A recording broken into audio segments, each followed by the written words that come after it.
Hey guys, how are you all? Welcome back to the channel. This is my new channel, so please support us. Now let's start today's story on what if Harry Potter and Daphne Greengrass were secretly betrothed by ancient blood magic.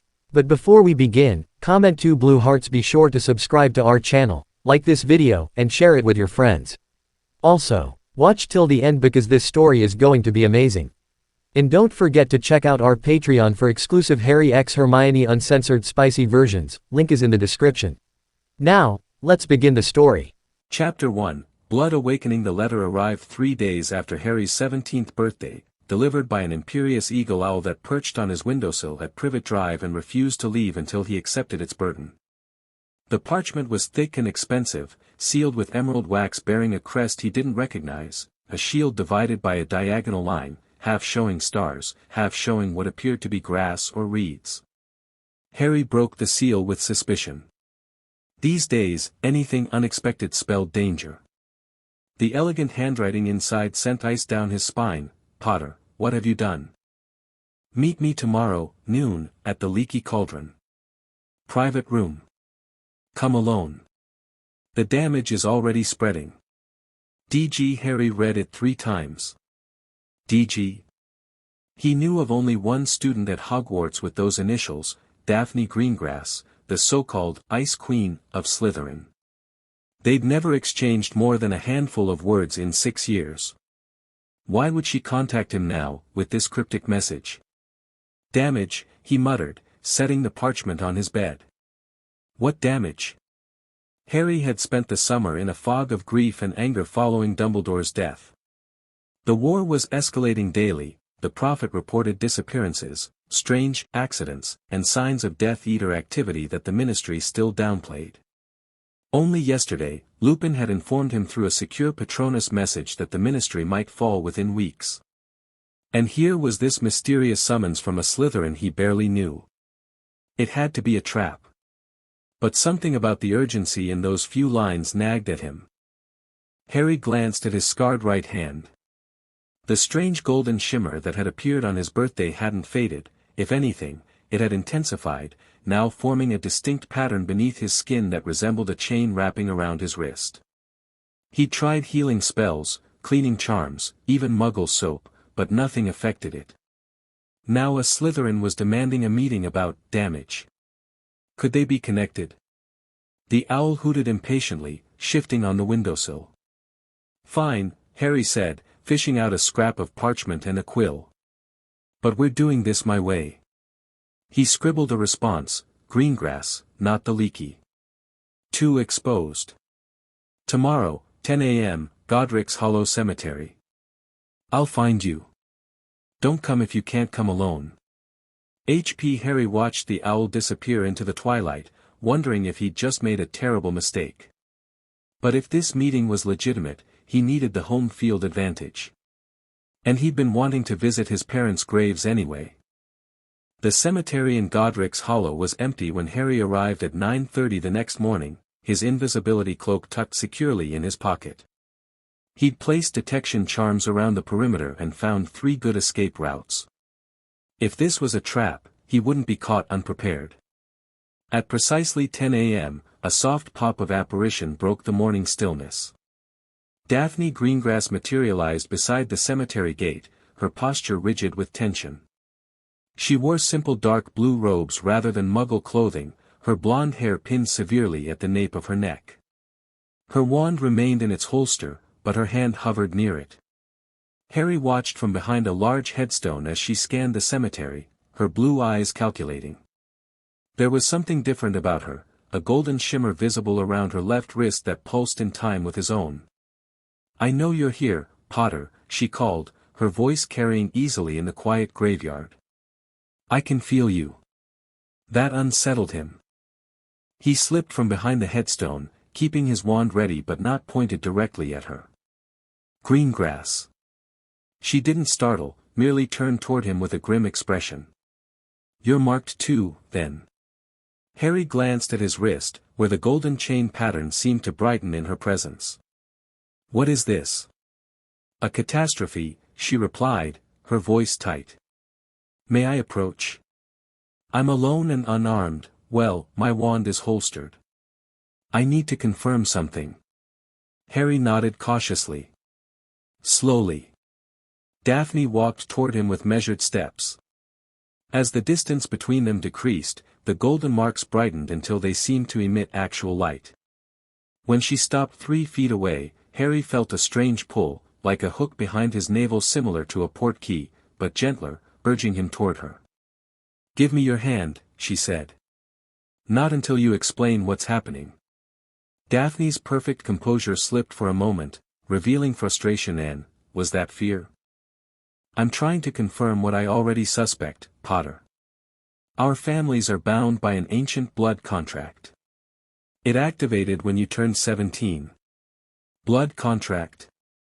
Harry's mind raced through everything he knew about magical contracts, which wasn't much. What kind of contract? A betrothal. The word fell like a stone between them. Harry blinked, certain he'd misheard. "A what?" "A betrothal," she repeated, her voice clinical despite the faint pink touching her cheeks. "A magically binding agreement to marry. Created generations ago between the Potter and Greengrass families." Harry almost laughed. "That's ridiculous. I would have known about something like that." "Would you?" Her gaze was sharp. "Who would have told you? Your Muggle relatives. Dumbledore? The same Dumbledore who kept you ignorant of your family heritage, your political standing, even the prophecy about you until he had no choice." The accusation stung because it rang true. Harry had discovered after Sirius's death just how much Dumbledore had kept from him, his inheritance, the Potter family's history, his seats on the Wisengamot that had remained empty for years. "How do you know about the prophecy?" he countered. "My father has sources," she said dismissively. "The point is, Potter, this contract exists. It's been dormant for decades because the conditions weren't right. Now it's activated, and unless we understand exactly what we're dealing with, we're both in danger." "From what?" "From the magic itself." Daphne held up her wrist, showing the golden chain pattern more clearly. "These marks are spreading. I've tried to research blood contracts, but our family grimoire was stolen during the First War. All I know is that once activated, the magic will compel fulfillment. If we resist." She let the implication hang. "So we're just supposed to get married because of some ancient contract?" Harry felt his temper rising. "I'm fighting a war. Voldemort," she flinched slightly, "is taking over the ministry. I don't have time for this. Do you think I'm thrilled?" Daphne's cool facade cracked further. "I had plans, Potter. Political ambitions. My family has maintained neutrality through careful maneuvering for generations. Now I'm magically bound to the Dark Lord's #1 target." They glared at each other, mutual frustration palpable in the air between them. Then, without warning, a pulse of energy emanated from their marked wrists, knocking them both back a step. "What was that?" Harry asked, steadying himself against a headstone. Daphne looked shaken. "The bond responding to our emotions, I think." She took a deep breath. "Look, we need to figure this out before it gets worse. Show me your mark. Please," she added, as though the word tasted foreign. Harry hesitantly extended his right hand. Daphne stepped forward and slowly reached out with her left. When their marked wrists came within inches of each other, the golden chains seemed to leap from their skin, twining together in the air between them. The moment the golden strands connected, a rush of magic surged through Harry. It felt like drinking Felix Felicis, a sudden clarity, a sense of potential and purpose so powerful it nearly took his breath away. Judging by Daphne's widened eyes, she felt it too. "Interesting," she whispered. "I didn't expect that." Harry pulled his hand back, breaking the connection. The feeling diminished but didn't disappear entirely. "What just happened?" "I'm not sure," Daphne admitted, studying her wrist thoughtfully. "But I think we just got a taste of what this bond can do." A distant crack of apparition made them both tense. Harry drew his wand fully, moving instinctively to stand between Daphne and the potential threat. "Someone's coming," he said quietly.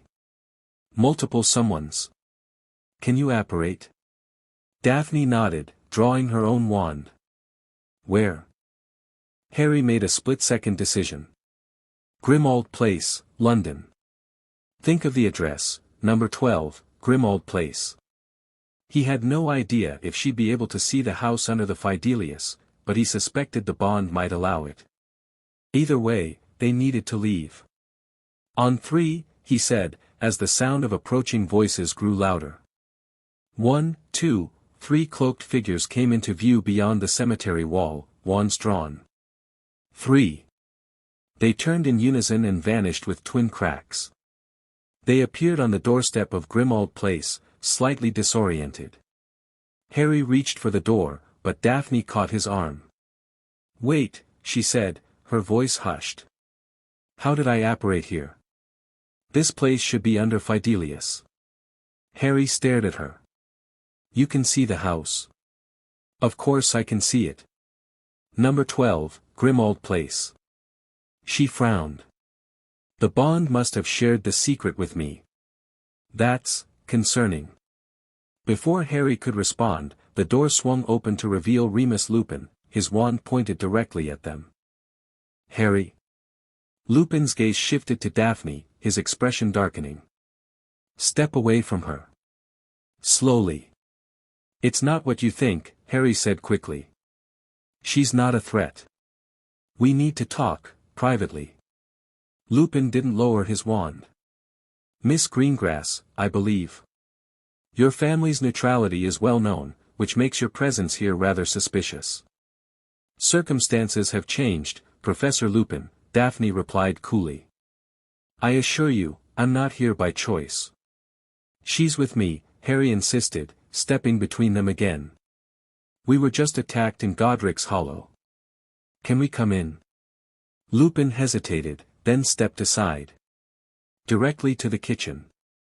No detours." They followed him through the grim hallway past the covered portrait of Sirius's mother. The kitchen was empty except for Tonks, who sat at the table reading a report. Her hair, currently a subdued brown, changed briefly to alarmed red when she saw Daphne. "Watch her, Harry," she said, casually positioning herself to block the far exit. "Making new friends?" "It's complicated," Harry replied, suddenly exhausted. The adrenaline from their narrow escape was fading, leaving him acutely aware of the pounding headache developing behind his eyes. "Explain," Lupin said, directing them to sit across the table from Tonks while he remained standing. Harry looked at Daphne, who gave him a slight nod. He rolled up his sleeve, revealing the golden chain pattern that now extended halfway to his elbow. "We have a problem," he began. 20 minutes later, Lupin sat heavily in a chair, looking stunned. Tonks's hair had cycled through several colors during Harry's explanation before settling on a thoughtful blue. "A blood betrothal," Lupin said, shaking his head. "I've read about them, but they're incredibly rare now. The Ministry banned their creation nearly a century ago." "This one predates the ban," Daphne explained. "According to family history, it was established in 1819 between Bartholomew Potter and Eloise Greengrass." "But why would it activate now?" Tonks asked, leaning forward. "These contracts usually have specific triggering conditions." "That's what we need to figure out," Harry said. "All we know is that it activated on my birthday, and the marks are spreading." "And someone tried to attack you in Godric's Hollow," Lupin added grimly. "Death Eaters?" "Possibly," Daphne said. "Or Ministry agents. The current administration wouldn't want Potter forming powerful new alliances." "So the betrothal is public knowledge?" Lupin asked sharply. "No," Daphne shook her head. "But the magical signature of an activated blood bond this powerful can be detected by those who know what to look for. My father sensed it immediately. Others will have too. Which is why we need to understand exactly what we're dealing with," Harry said. "Remus, is there anything in the Black Library about blood contracts?" "Possibly. The blacks were rather fond of such binding magic. Lupin drummed his fingers on the table. But Harry, you should understand, blood betrothals can't simply be broken. The magic is designed to be permanent. There must be a way, Harry insisted. We can't be expected to, he glanced at Daphne, to actually get married because of some ancient agreement we didn't consent to. Actually, Potter, you did consent, Daphne said quietly. We both did, magically speaking. The contract could only activate if both heirs were magically compatible and neither had entered other binding commitments. That doesn't mean we have to go through with it, Harry argued. Daphne raised an eyebrow. Are you always this stubborn about things you don't understand? The magic will compel fulfillment. The only question is whether we can control the terms. She's right, Tonks interjected. Blood magic doesn't give you options, it gives you consequences. But sometimes you can work within the constraints. Harry ran a hand through his hair in frustration. Fine. So we research. But we also need to figure out who tried to attack us and why. I have a theory, Daphne said, drawing their attention. The timing of the contract's activation can't be coincidence. Potter turned 17 just as the Dark Lord is poised to take the ministry. This bond could shift the balance of power. How? Harry asked skeptically. Think about it. The Potters were a political powerhouse before your parents went into hiding. The Greengrass family controls significant economic interests and has alliances with neutral factions. Together. She hesitated, then continued more carefully.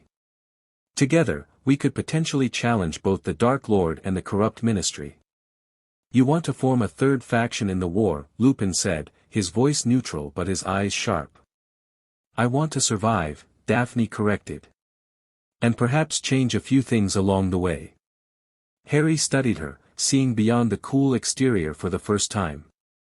There was ambition there, certainly, she was Slytherin through and through, but also something that looked remarkably like hope.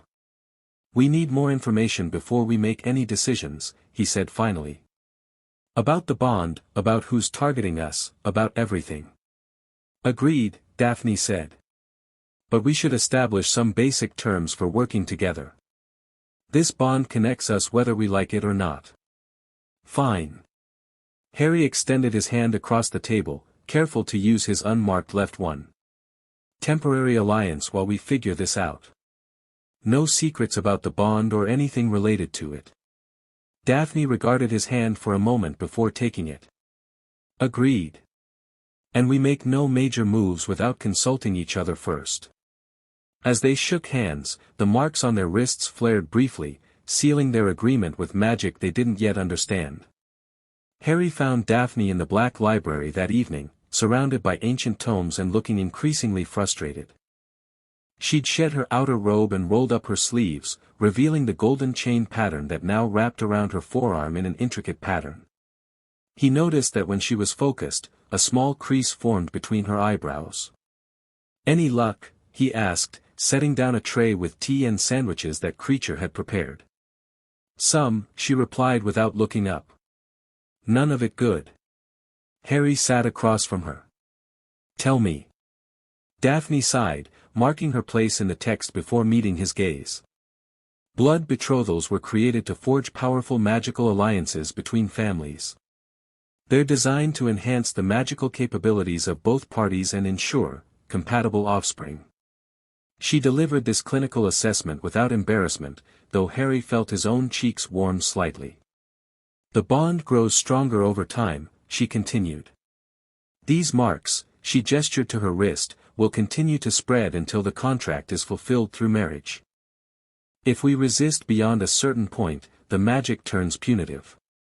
How punitive? Loss of magic. Physical pain. Eventually, death.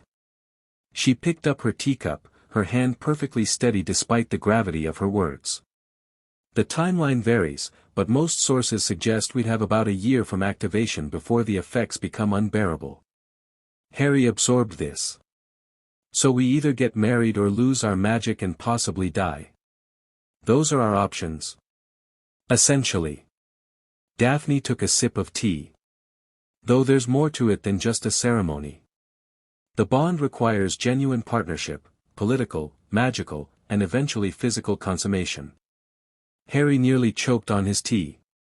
Right. And there's no way to break it? Only one that I've found so far, she said grimly.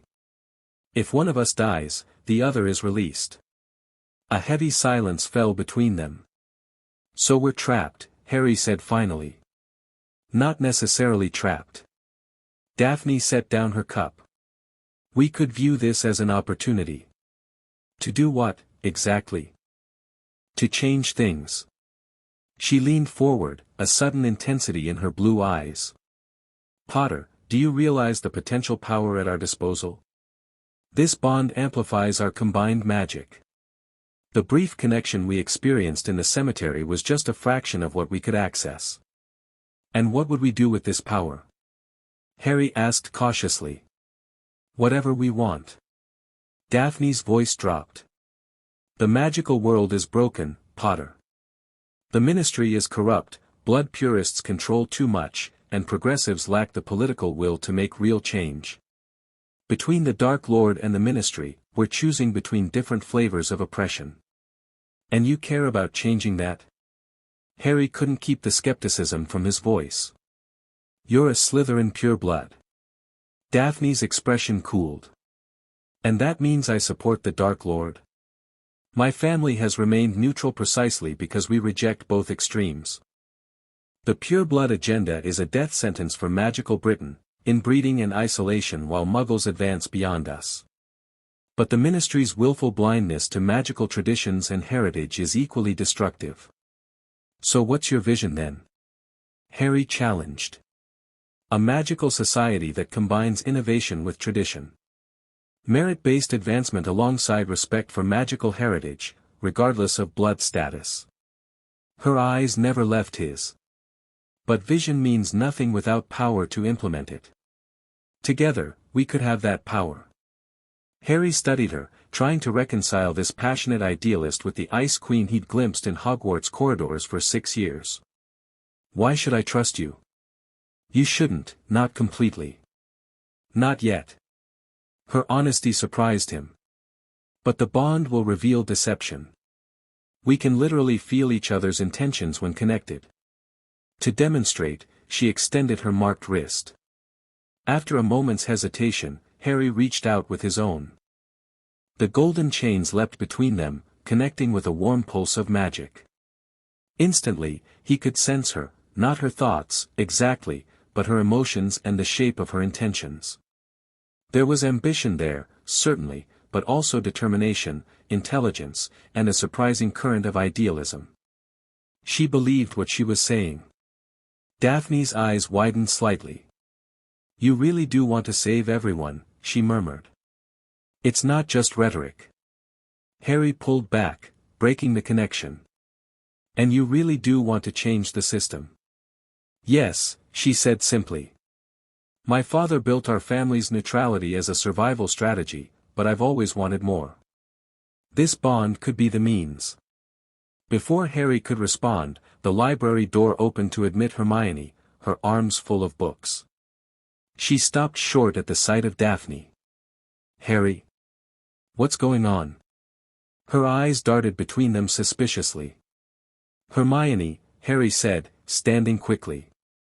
I didn't know you'd arrived. Clearly, she replied. Lupin said you were in the library with a guest. He didn't mention it was Daphne Greengrass. Daphne stood, her poise returning seamlessly. Granger, she acknowledged with a slight nod. Your timing is excellent. We could use another perspective on our research. Hermione's expression suggested she wasn't buying this civil overture for a second. Research on what, exactly? Harry sighed. This was going to be a long night. By midnight, the library table was covered with open books, parchment notes, and empty teacups. Hermione had moved from suspicious to fascinated to horrified as Harry and Daphne explained their situation. This is medieval, she declared, closing an ancient tome with more force than necessary. Magical binding contracts that can't be broken. It's barbaric. It's old magic, Daphne corrected. Created in a different era for different purposes. Judging it by modern standards is pointless. The ethics are irrelevant at this point, Harry interjected before Hermione could argue. We need solutions, not moral judgments. Hermione bit her lip. I think I found something that might help. Not to break the bond, but to control its progression. She pulled a worn leather book toward her. According to this, blood betrothals can be temporarily stabilized through a formal acknowledgement ceremony. It won't remove the bond, but it might slow the spread of the marks and give you more time. What kind of ceremony? Harry asked. A public declaration of intent, Hermione explained. You'd essentially announce the betrothal and your intention to fulfill it, but without committing to an immediate timeline. That could work, Daphne mused. It would satisfy the bond's magic temporarily while we develop a longer-term strategy. She turned to Harry. But it would also announce our alliance publicly. Are you prepared for that? Harry considered this. The wizarding world already viewed him alternately as savior or lunatic. How would they react to his sudden betrothal to a Slytherin from a neutral family? Who would need to be present for this ceremony? He asked Hermione. Representatives from both families, witnesses from the magical community, and ideally someone with sufficient authority to sanctify the declaration. Hermione frowned. Traditionally that would be a ministry official, but given the current situation. We could use the Room of Requirement at Hogwarts, Harry suggested. Invite trusted allies from each house. McGonagall could officiate, she's deputy headmistress and acting head of Hogwarts now. Daphne nodded slowly. That could work. My parents would attend, they're concerned about the bond but ultimately support any path that ensures my safety and our family's position. This is insane, Hermione said, though with less heat than before. Harry, are you sure about this? No, he admitted. But I'm sure that doing nothing isn't an option. The marks are spreading, Hermione. And someone already tried to attack us once. About that, Hermione said. Lupin's been making inquiries. The Order intercepted communications suggesting that both Death Eaters and Ministry officials have detected the magical surge from your bond activation. They don't know exactly what it is yet, but they know it involves you, Harry. Then we need to control the narrative, Daphne said decisively. Make the announcement on our terms before others discover the truth and use it against us. Harry nodded reluctantly. How soon can we arrange the ceremony? 3 days, Daphne said. Any longer and we risk the information leaking. I can contact my parents tonight. I'll speak with McGonagall tomorrow, Hermione offered. And help coordinate with the Order for security. Harry felt a strange mixture of dread and determination. 3 days to prepare to announce a magical betrothal he'd known nothing about 48 hours ago, to a woman he barely knew, with political implications he was only beginning to understand. He caught Daphne watching him, her expression unreadable. Second thoughts, Potter. About 100 of them, he admitted. But not about moving forward. If we're stuck in this together, we might as well make the most of it. A ghost of a smile touched her lips. Perhaps we'll make a Slytherin of you yet. Or a Gryffindor of you, he countered. Let's not get carried away, she said dryly, but the tension in the room had eased. Hermione looked between them with an expression of dawning realization. This might actually work, she murmured, more to herself than to them. Harry wasn't sure if she meant the ceremony, their nascent alliance, or something else entirely. But for the first time since that owl had arrived at Privet Drive, he felt something like hope. The next morning brought a flurry of activity to Grimmauld Place. Hermione left early to contact McGonagall, while Lupin and Tonks strengthened the house's protective enchantments. The rest of the Order had been briefed on the situation, with mixed reactions ranging from suspicion to cautious optimism. Harry found Daphne in the kitchen, composing a letter while Kreacher served her breakfast with surprising deference. The house elf seems to like you, Harry observed, accepting a cup of coffee from the ancient elf. I showed proper respect for the Black family heirlooms, Daphne replied without looking up from her writing. And I may have mentioned that my grandmother was a Black. Clever, Harry said, taking a seat across from her. How are your parents taking the news? Daphne set down her quill. Better than expected. They've suspected something like this might exist for generations. There were family rumors about a contract with the Potters, but no documentation survived. They're relieved there's a potential path forward that doesn't involve choosing between the Dark Lord and the Ministry. And they're willing to publicly align with me? The Dark Lord's #1 target? They're pragmatists, she said simply. The bond makes our alliance inevitable. Better to embrace it strategically than resist and suffer the consequences. Before Harry could respond, an unfamiliar barn owl swooped through the kitchen window, dropping a letter sealed with the Hogwarts crest before departing again. Harry opened it to find McGonagall's precise handwriting. Mr. Potter, Miss Granger has explained your extraordinary situation. While I have reservations, I understand the necessity of addressing this promptly.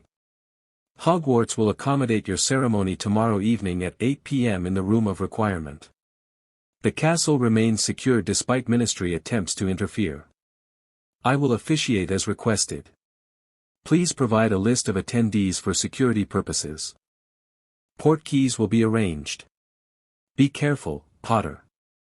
Such bonds carry power beyond mere politics. Minerva McGonagall, acting headmistress. Harry passed the letter to Daphne. Tomorrow evening, he said. Sooner than we planned. Good, Daphne replied after reading it. The marks spread faster yesterday. I suspect the bond is responding to external threats. Harry glanced at his wrist. The golden pattern now extended past his elbow, branching into intricate designs that seemed to pulse with his heartbeat. We should test the magical amplification effect, he suggested. If we're going to use this bond, we need to understand its capabilities. Daphne nodded. The cellar should be secure enough for practice. But first, she pushed a piece of parchment toward him, we need to finalize our guest list and establish the terms of our public alliance. Harry scanned her neat list of proposed attendees, her parents, her younger sister Astoria, Blaise Zabini and Tracy Davis from Slytherin, and several names he didn't recognize, labeled as family allies. I'd want Ron, Hermione, Neville, Luna, and Ginny, Harry said, ignoring the slight tightening of Daphne's expression at Ginny's name. Plus Lupin and Tonks representing the Order. No Weasley parents? Daphne asked. They're your surrogate family, aren't they? Harry shook his head. Too risky. Arthur works at the Ministry, and they're already watched because of their connection to me. The fewer adults who know initially, the better. Daphne studied him with new appreciation. That's unexpectedly shrewd, Potter. I do occasionally think strategically, he said dryly. Now, about these terms.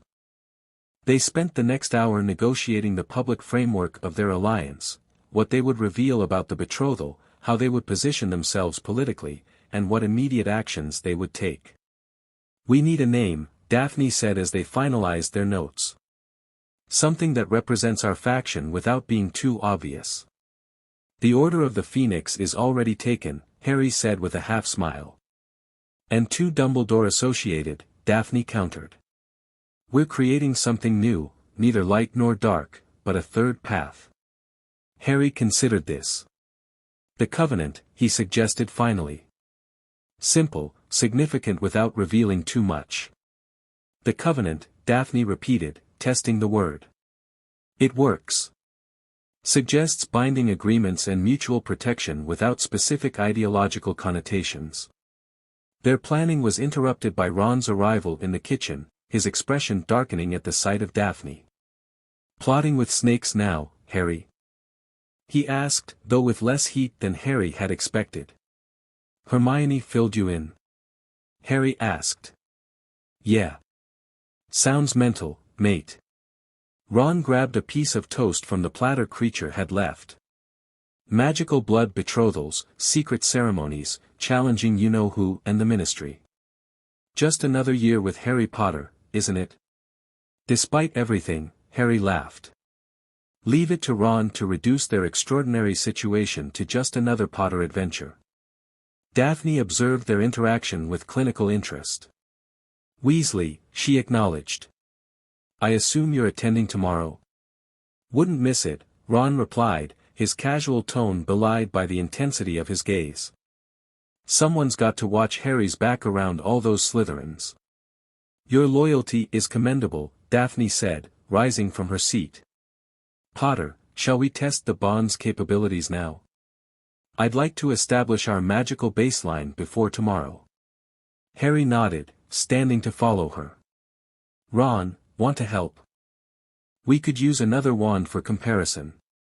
Ron's curiosity overcame his suspicion. Yeah, all right. Let's see what this mysterious bond of yours can do. The cellar of Grimmauld Place had been cleared for their practice session. Hermione had returned and joined them, along with Lupin, who observed from the doorway. We'll start with basic spells, Daphne suggested. Standard shield charms, then offensive magic. Granger, Weasley, cast at normal strength so we can measure the difference. Hermione nodded, taking position across from them. Ready when you are. Harry and Daphne stood side by side, their marked arms nearly touching. On 3, Harry said. 1, 2, 3, Protego, they cast simultaneously, without connecting their marks. The resulting shields were strong but standard, what any competent 7th year might produce. Now with the bond active, Daphne said, extending her marked wrist. Harry touched his golden pattern to hers. The chains leapt together, merging into a complex lattice between them. Instantly, he felt that same rush of power and clarity he'd experienced in the cemetery. Protego, they cast again. The shield that formed before them was like nothing Harry had seen before, a solid wall of golden energy that rippled with intricate patterns matching those on their skin. The air seemed to hum with power. Stupefy. Hermione cast, her spell hitting the shield and dissipating harmlessly. Reducto. Ron tried, with the same result. Lupin stepped forward, his expression serious. May I? Harry nodded, maintaining the connection with Daphne. Lupin raised his wand. Confringo. The blasting curse, powerful enough to destroy furniture, struck their shield and vanished without even a ripple. Remarkable, Lupin murmured. Try an offensive spell now. Harry and Daphne exchanged glances, coming to a silent agreement. Expelliarmus, they cast together toward a practiced dummy Hermione had conjured. The disarming charm, normally a flash of red light, emerged as a golden beam that not only ripped the wand from the dummy's grip but shattered the entire construct into fragments. Bloody hell, Ron whispered. They tested several more spells, each with similar results, exponentially increased power, perfect synchronization, and a distinctive golden signature to their magic. The amplification isn't just additive, Hermione observed, taking notes furiously. It's multiplicative. As if your magical cores are resonating with each other. It's more than that, Harry said, still connected to Daphne. I can sense how to shape the magic more efficiently. Spells that used to be difficult seem obvious now. I feel it too, Daphne agreed. Like having access to centuries of magical knowledge suddenly unlocked. They broke the connection, both looking slightly flushed from the rush of power. This changes everything, Lupin said quietly. If you can maintain that level of magical output for sustained periods. We could challenge both Voldemort and the Ministry, Harry finished. Or destroy yourselves, Lupin cautioned. That much power has consequences, Harry. It will draw attention, create enemies, tempt you to overreach.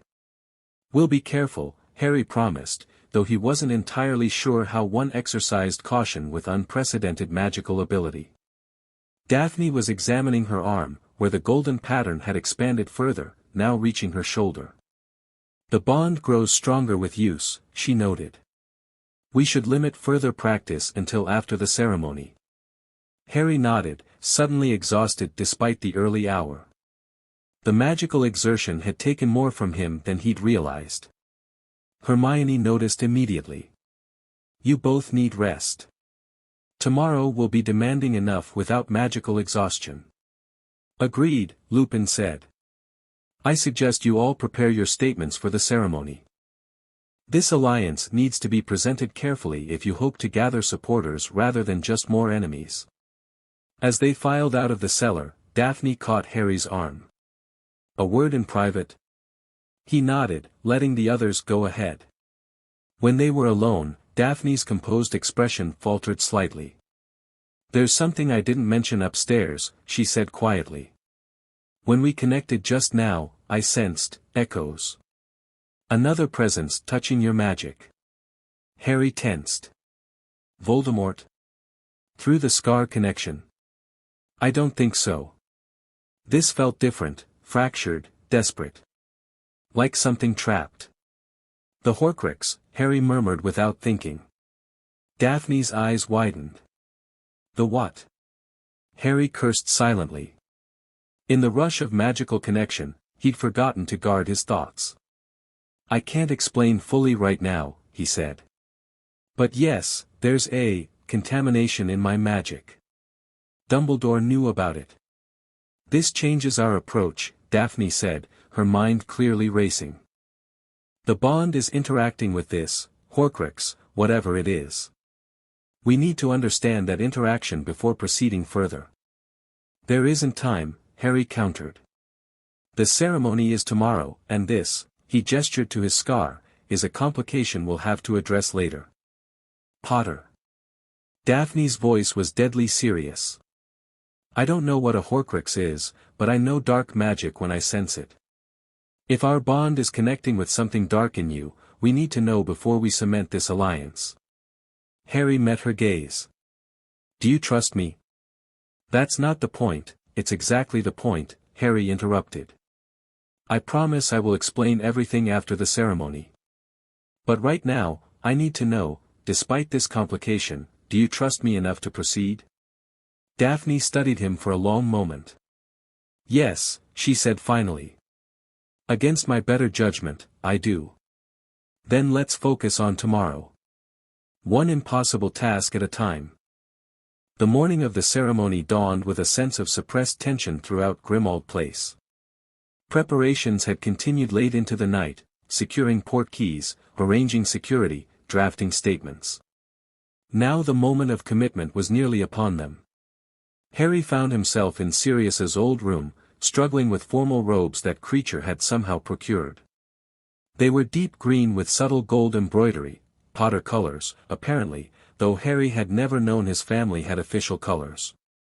A knock at the door revealed Hermione, already dressed in elegant blue robes. Need help? Is it that obvious? Harry asked ruefully, tangled in the formal fastenings. Hermione smiled, stepping in to assist. It's not exactly Hogwarts uniform, is it? As she straightened his collar, her expression grew serious. Are you sure about this, Harry? It's not just the ceremony, it's everything that comes after. You're committing to a political alliance with implications we can't fully predict. I'm not sure about any of it, Harry admitted. But what choice do I have?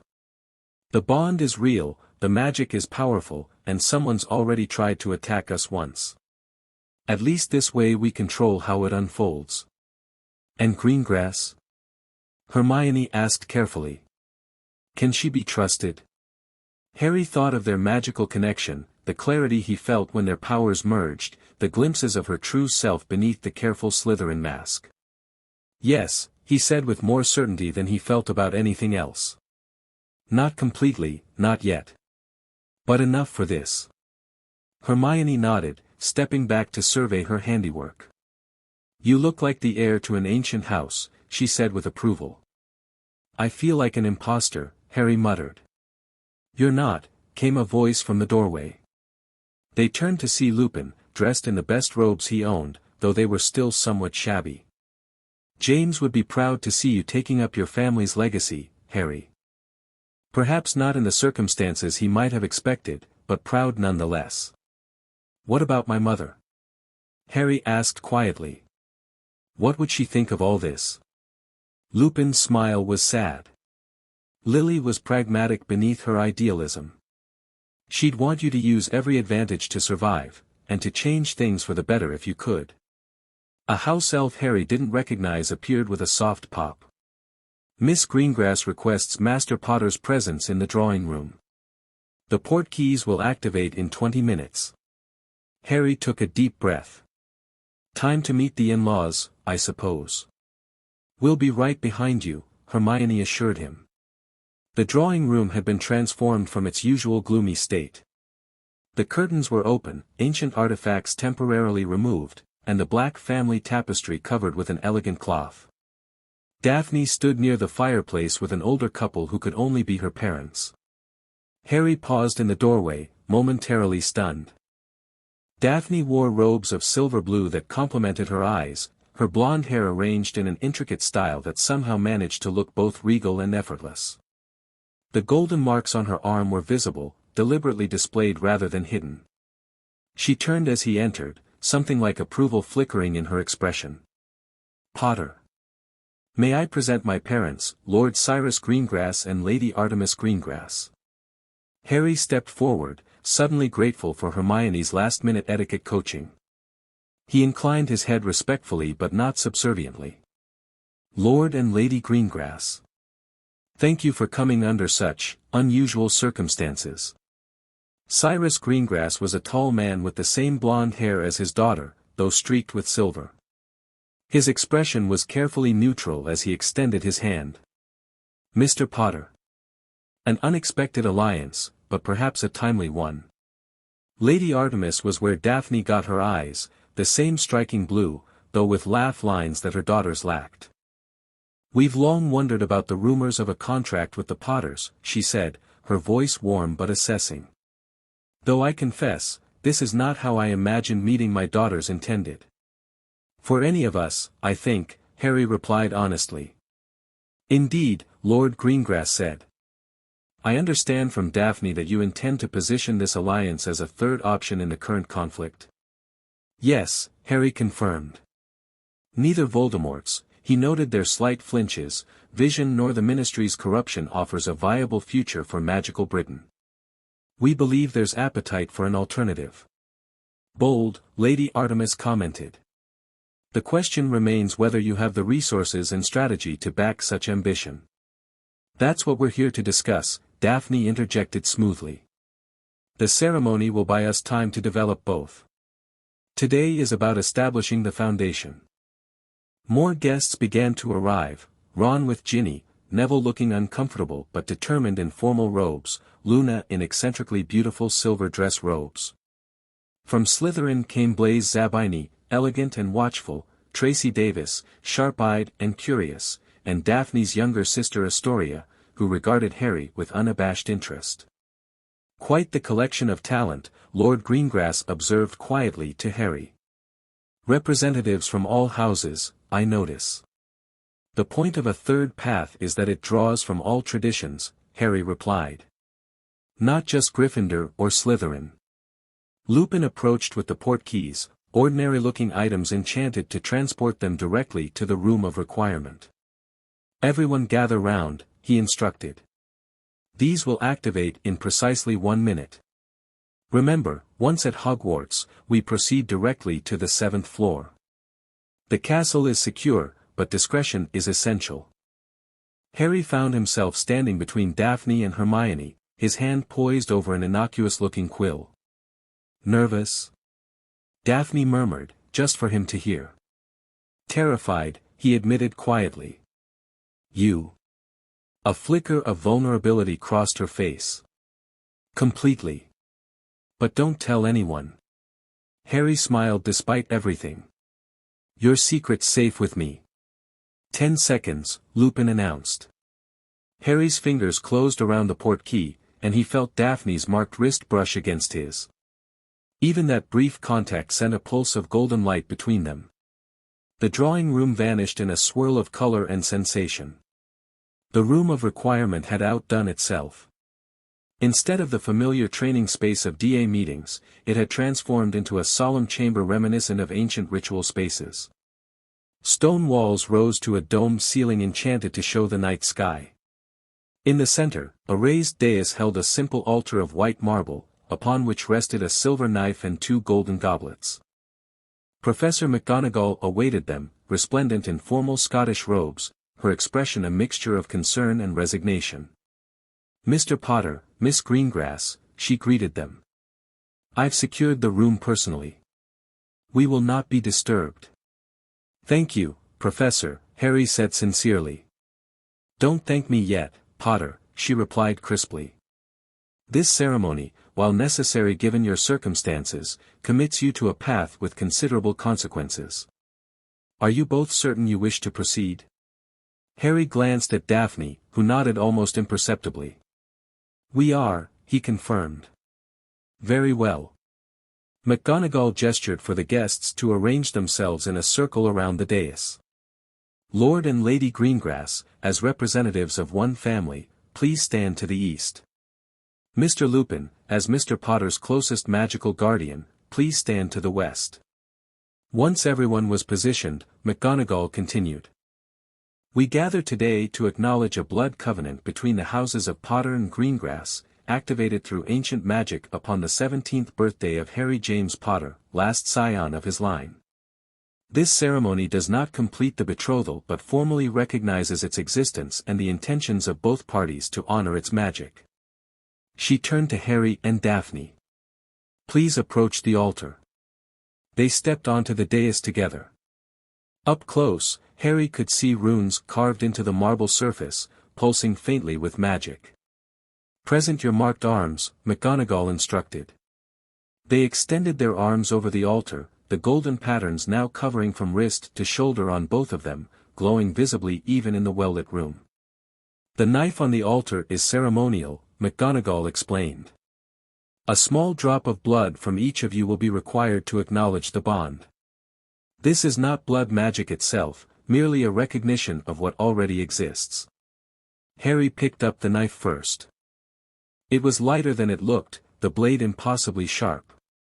He made a small nick on his finger and allowed a single drop of blood to fall into one of the golden goblets.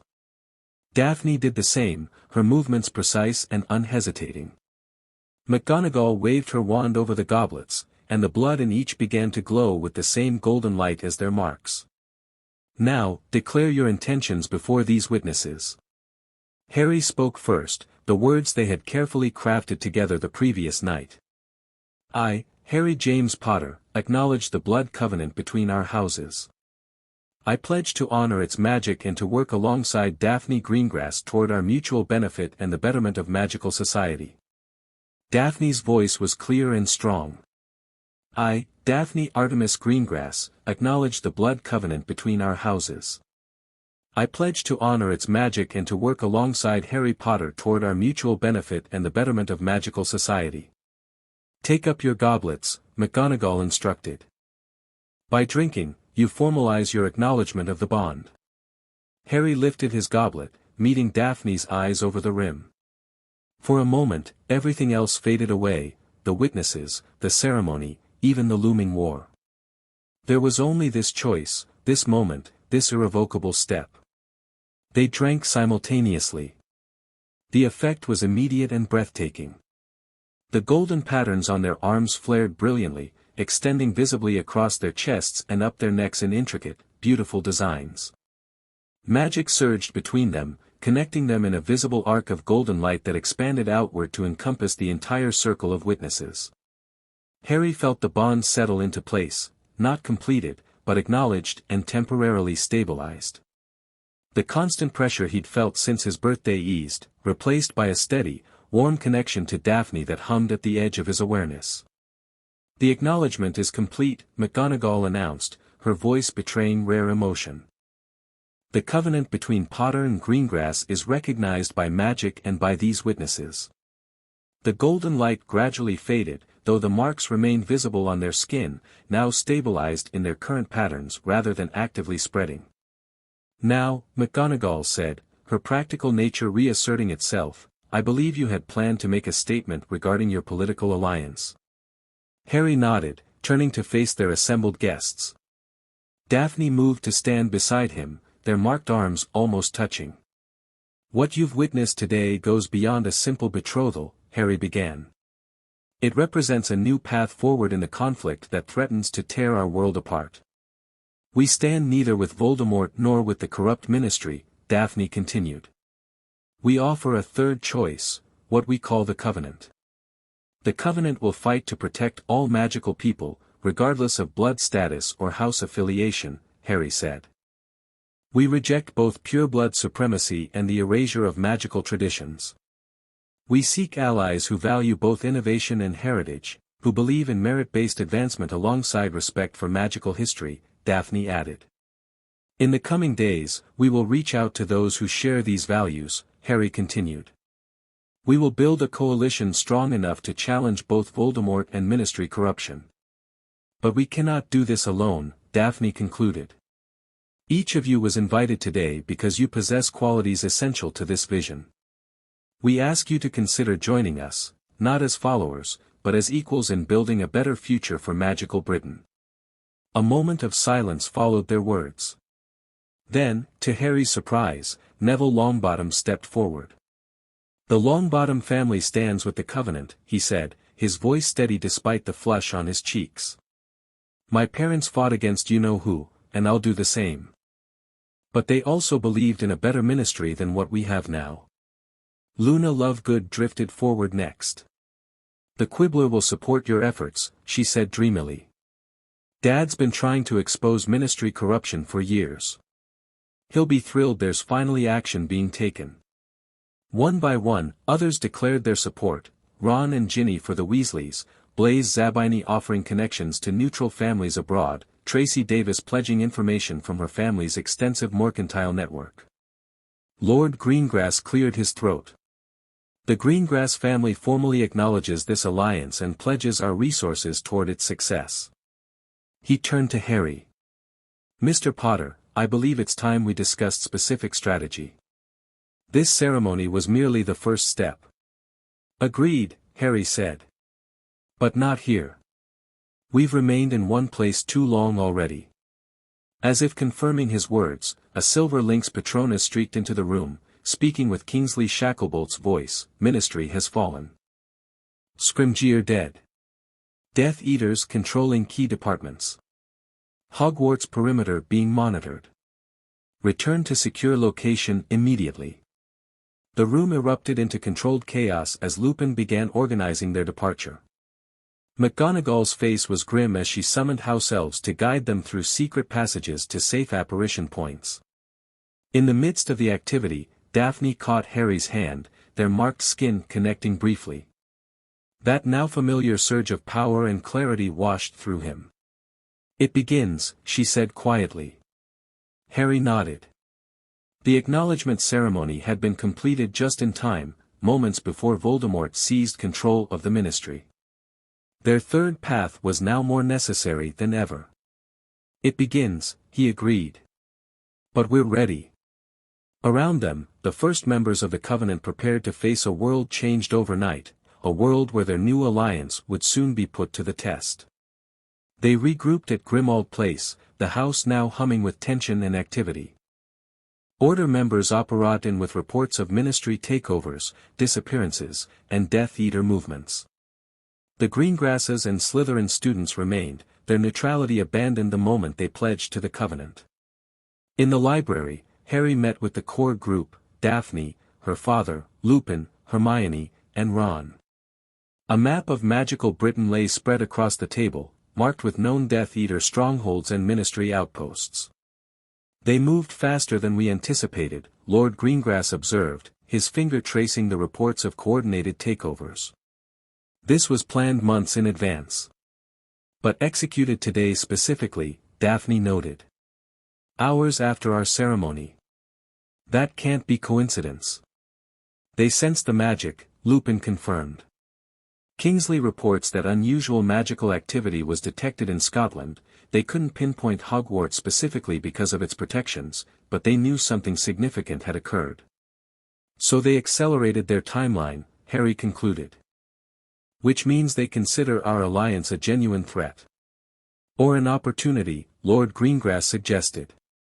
An unknown magical event involving Harry Potter would attract the Dark Lord's attention immediately. He may hope to capture you before your new advantage is fully understood. Then we need to demonstrate that advantage clearly, Daphne said.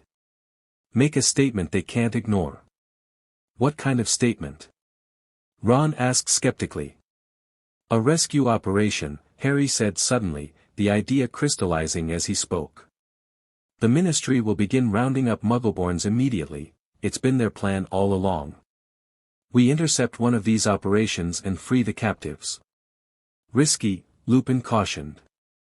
We don't have intelligence on their procedures yet. My contact at the Department of Magical Law Enforcement can help, Lord Greengrass said. For a price, of course, but worth it. If we can disrupt the first wave of arrests, it sends a powerful message. And saves innocent lives, Hermione added quietly. Harry nodded. That's our priority. We need to show that the Covenant isn't just political rhetoric, we actively protect magical people from both sides of this conflict. I have another suggestion, Daphne said, her expression thoughtful. The bond's magic manifests as golden light, visible, distinctive. If we ensure witnesses see this during the rescue, word will spread about our unique magical capability. Creating mystique around the Covenant, Lord Greengrass nodded approvingly. Excellent strategy, daughter. We'll need a team, Harry said. Small enough to move quickly, diverse enough to handle different challenges. I have someone in mind for intelligence gathering, Daphne said. Tracy Davis's cousin works in the improper use of magic office. She can provide information on scheduled arrests. Neville and Luna should be involved, Harry added. They've proven themselves in combat, and they represent different houses, reinforcing our unified approach. And you'll need someone who can navigate Ministry security systems, Hermione pointed out. I've been studying them since 5th year.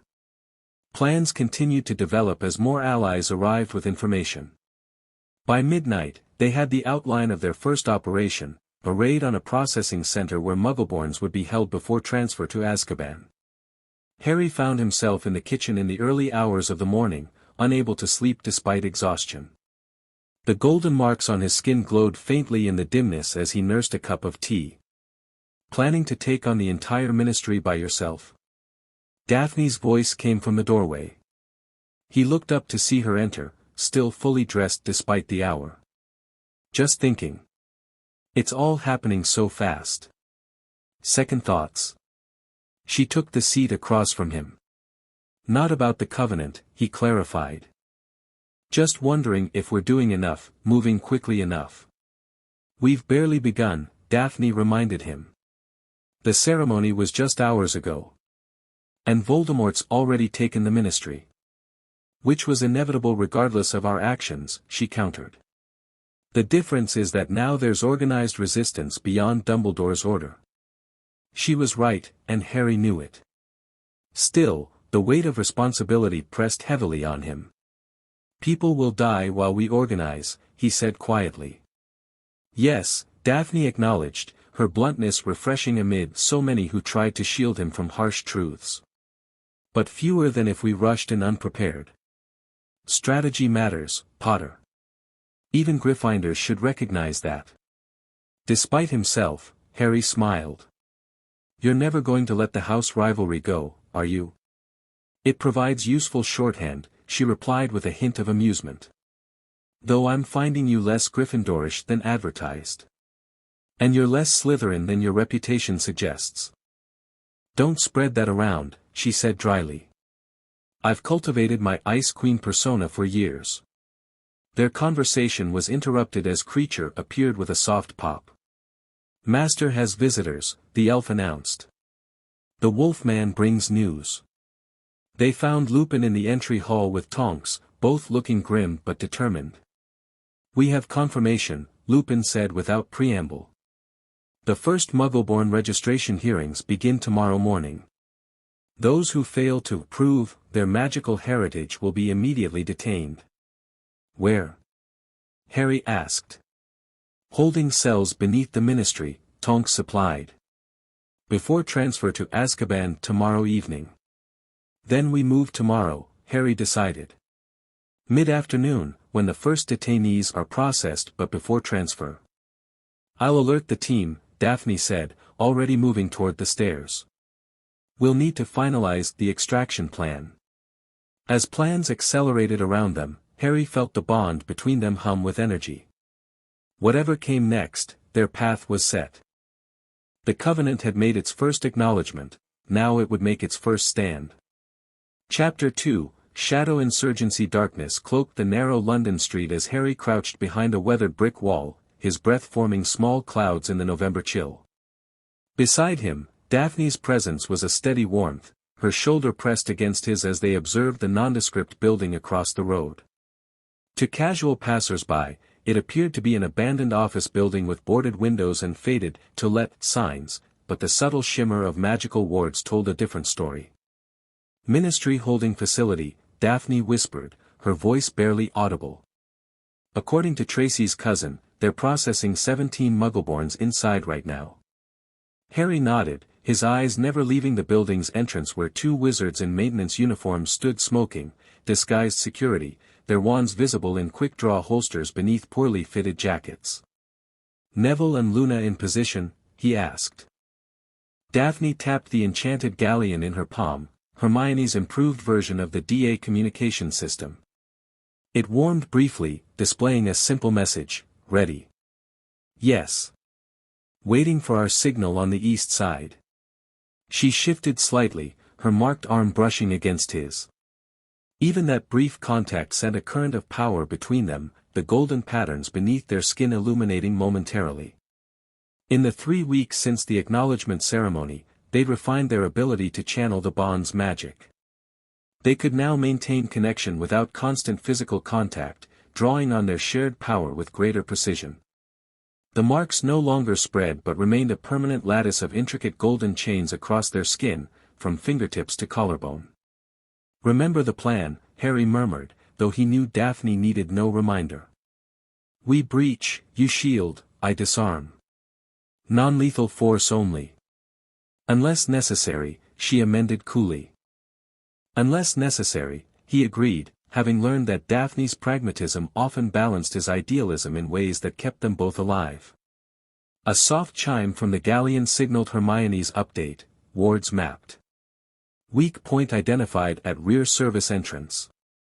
Anti-apparition extends 10 meters beyond walls. That's our cue. Harry drew his wand, feeling the familiar surge of anticipation before action. Ready? Daphne's blue eyes met his, determination hardening her delicate features into something fierce and beautiful. Always. They moved as one, slipping from shadow to shadow until they reached the narrow alley behind the building. Hermione awaited them, her bushy hair tucked beneath a dark cap, her fingers tracing intricate patterns in the air as she mapped the facility's magical defenses. Standard ministry security, she reported quietly. Nothing like Gringotts or Hogwarts. Their arrogance works in our favor, they never expected anyone to target a processing center. Overconfidence is the constant failing of oppressors, Daphne remarked, scanning the service entrance. They presume compliance through fear. Then let's show them why fear runs both ways, Harry said. He extended his marked arm to Daphne. Together. She clasped his forearm with her own, their marks connecting instantly in a brilliant lattice of golden light that they'd learned to mute but not entirely conceal. The power flowed between them, familiar now but no less exhilarating, like diving into a warm current that carried them both toward something greater than either could achieve alone. Harry raised his wand toward the service door. Alohomora. The simple unlocking charm, channeled through their combined magic, didn't merely unlock the door, it dissolved the entire locking mechanism in a shower of golden sparks, leaving a perfect hole where complex magical tumblers had been. Hermione winced. Subtle. Effective, Daphne countered, already moving forward. The alarm won't trigger for another 30 seconds. Move. They slipped inside, finding themselves in a dingy corridor lined with flickering magical lamps. From somewhere ahead came the sound of voices, bored, bureaucratic, discussing processing quotas with the casual cruelty of functionaries following orders. Harry tapped his galleon, inside. Commence diversion. Seconds later, a tremendous crash echoed from the far side of the building, followed by shouts of alarm. The sound of running footsteps told them Neville and Luna's diversion had worked, drawing security away from the processing area.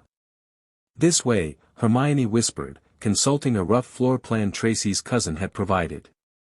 Holding cells should be down one level. They descended a narrow staircase, the air growing colder and heavy with despair. Harry recognized the effect immediately. Dementors, he hissed. They've got Dementors guarding Muggleborns. Barbaric but predictable, Daphne said, her voice tight. Can you handle them? We can, Harry corrected, knowing their connected magic would amplify even a Patronus charm. Just stay with me. They reached the bottom of the stairs to face a sickening sight, a corridor of barred cells, each holding terrified witches and wizards in various states of distress. 2 Dementors drifted near the far end, their rattling breath freezing the air. A single bored-looking guard sat at a desk near the entrance, his wand resting carelessly beside a cup of tea. The guard spotted them before they could retreat, jumping to his feet with a startled, "Hey!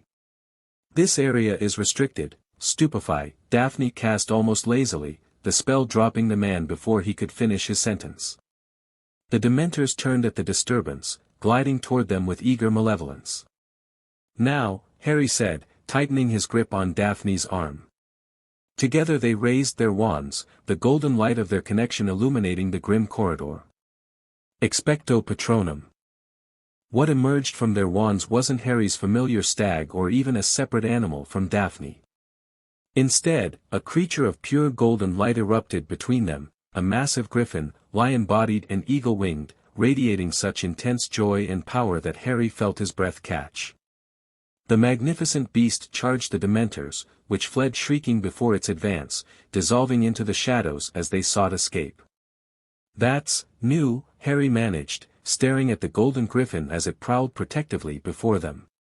The bond created a merged Patronus, Hermione whispered, her academic curiosity momentarily overwhelming her focus on the mission. "Fascinating. Analyze later," Daphne said, already moving toward the cells. "We have minutes at most." The prisoners stared at them with mingled hope and suspicion as Harry approached the first cell. "We're from the Covenant," he said, a phrase that had begun spreading through underground networks. "We're here to get you out." Recognition dawned on some faces, news of a third faction challenging both Voldemort and the Ministry had traveled quickly in recent weeks, though details remained vague. "Potter?" a middle-aged witch asked incredulously. "They said you'd gone dark." "Don't believe everything the Prophet prints," Harry replied, pointing his wand at the lock. Alohomora. The cell door swung open. Daphne moved efficiently down the line, freeing others while Hermione distributed emergency port keys, ordinary-looking buttons enchanted to transport the bearers to a safe house in northern Scotland where Kingsley Shacklebolt waited to process them into hiding. "Activate them once you're beyond the anti-apparition boundary," Hermione instructed, passing out the port keys. "Follow the street north for 2 blocks, then press the button and say, 'Sanctuary.'" A sudden alarm blared through the facility, red lights flashing along the corridor. "Diversion's effectiveness has expired," Daphne noted calmly, finishing with the last cell. "Time to leave." "This way," Harry directed the freed prisoners. "Stay together, move quickly, don't stop for anything." They had nearly reached the stairs when footsteps thundered from above. Harry and Daphne exchanged a quick glance, coming to a silent agreement. They stepped forward together, arms connected, as the first Ministry security wizards appeared. Protego Maxima. The golden shield erupted between them and the descending forces, so bright it forced their attackers to shield their eyes. Stunners bounced harmlessly off its surface as Harry and Daphne held the barrier steady. "Get them out," Harry called to Hermione. "We'll cover your retreat." Hermione hesitated only briefly before shepherding the freed Muggleborns toward a side passage Tracy's cousin had marked as an emergency exit. "Meet at the rendezvous point," she called back. Once the prisoners were clear, Harry and Daphne began a fighting retreat, alternating between shields and precisely targeted offensive spells. They moved in perfect synchronization, the bond allowing them to anticipate each other's actions without speaking. "We need to leave them something to remember us by," Daphne said as they backed toward the exit, still holding off the security forces. "Something that sends a message." Harry nodded. "I have an idea." Together, they pointed their wands at the ceiling of the corridor, their free hands clasped to strengthen their connection. Reducto Maxima. The amplified blasting curse struck with such force that the entire ceiling collapsed between them and their pursuers, bringing down chunks of the floor above and filling the corridor with dust and debris. No one was caught in the collapse, Harry had made sure of that, but the message was clear: the Covenant could have caused casualties if they'd chosen to. As they slipped out through the emergency exit, Harry paused long enough to press his wand to the wall. Golden light flowed from the tip, burning an image into the stone. A lightning bolt crossed with a sprig of grass, encircled by a chain, the symbol they'd created for the Covenant. "Bit theatrical, aren't you?" Daphne observed, though he caught the approval in her voice. "Sometimes theater matters," he replied as they hurried into the night. "People need symbols. And our enemies need warning," she agreed. "I believe we've provided both tonight." The safe house in Scotland, a sprawling manor hidden beneath generations of protective enchantments, had become the Covenant's primary headquarters. Officially listed as an abandoned property belonging to a distant Greengrass relative, it offered space for training, planning, and housing refugees from Voldemort's regime. Harry found Daphne in the strategy room the following evening, studying reports of their raid's aftermath. The Prophet lay open before her, its headline screaming, "Terrorist attack on Ministry facility. Potter cult abducts registration violators." "Potter cult?" Harry said, reading over her shoulder. "That's new." "Predictable propaganda," Daphne replied without looking up. "Though, cult suggests they're trying to diminish our political legitimacy rather than just paint us as criminals. Is that better or worse?" "Different," she said, finally meeting his eyes. "It means they recognize we're gaining support. The article mentions dangerous revolutionary ideology 3 times. Harry smiled slightly. "Hermione will be pleased. Those pamphlets she's been distributing must be working." The manifestos Hermione had crafted, outlining the Covenant's vision for a magical society that preserved tradition while embracing reform, had been circulating throughout wizarding communities for weeks. They offered concrete policy positions rather than just opposition to the current regime, positioning the Covenant as a genuine alternative government in waiting. "The response has been stronger than anticipated," Daphne acknowledged, gesturing to a stack of letters. 17 new volunteers today alone. 3 from ministry departments, including someone in magical transportation. Harry took the seat across from her, noting the shadows beneath her eyes despite her composed exterior. They'd all been working tirelessly, but Daphne pushed herself hardest of all, as though determined to prove her commitment to their cause hourly. "You should rest," he said. "We have the strategy session at dawn." "I'll rest when the Dark Lord is dead and the ministry is reformed," she replied automatically. "You'll rest now, or you'll make mistakes tomorrow," Harry countered, having learned that appealing to her pragmatism worked better than expressing concern for her well-being. "Tactical error due to fatigue would be unacceptably Gryffindor of you." A reluctant smile tugged at her lips. "Using my own prejudices against me, Potter. Perhaps you're learning. I had a good teacher." He pushed a cup of tea toward her that he'd brought from the kitchen. "Drink this, review one more report if you must, then sleep." "Leader's orders." Daphne raised an eyebrow. "We lead together, remember?" That was the agreement. Then consider it a request from your betrothed, he said, the word still strange on his tongue despite weeks of using it publicly. Something flickered in her eyes, that complicated mix of emotions that often surfaced when their arrangement was directly referenced. The bond connected them magically, aligned their political goals, and even allowed them to sense each other's general emotional state, but it didn't simplify the personal complexity of their situation. Very well, she conceded, taking the tea. One report. Have we heard from Neville's team? Harry nodded, relieved to return to tactical matters. They successfully intercepted the supply convoy near Manchester. 6 crates of potions ingredients diverted to our stores, including the aconite Lupin needs. Daphne made a note on her parchment. Good. The werewolf outreach program depends on steady access to wolfsbane components. Lupin's initiative to recruit werewolves marginalized by both ministry registration policies and Greyback's brutality had proven surprisingly effective. Already, 14 werewolves had joined the Covenant, attracted by promises of wolfsbane potion, protection from persecution, and dignified treatment. And the Hogwarts situation? Daphne asked. McGonagall reports the Carrows are escalating punishments, but our communication chain remains secure. 5 more students evacuated this week through the Room of Requirement passage. Hogwarts had become a battleground of its own, the Carrow siblings enforcing Voldemort's educational vision through torture and intimidation, while a growing resistance coordinated by Ginny Weasley and the remaining DA members fought back through sabotage and protection of younger students. Daphne finished her tea and closed the folder before her. Tomorrow we need to discuss our next major operation. The Ministry's Muggleborn Registration Commission is expanding to Scotland next week. We should disrupt the launch. Agreed, Harry said, standing as she did. But details can wait for morning.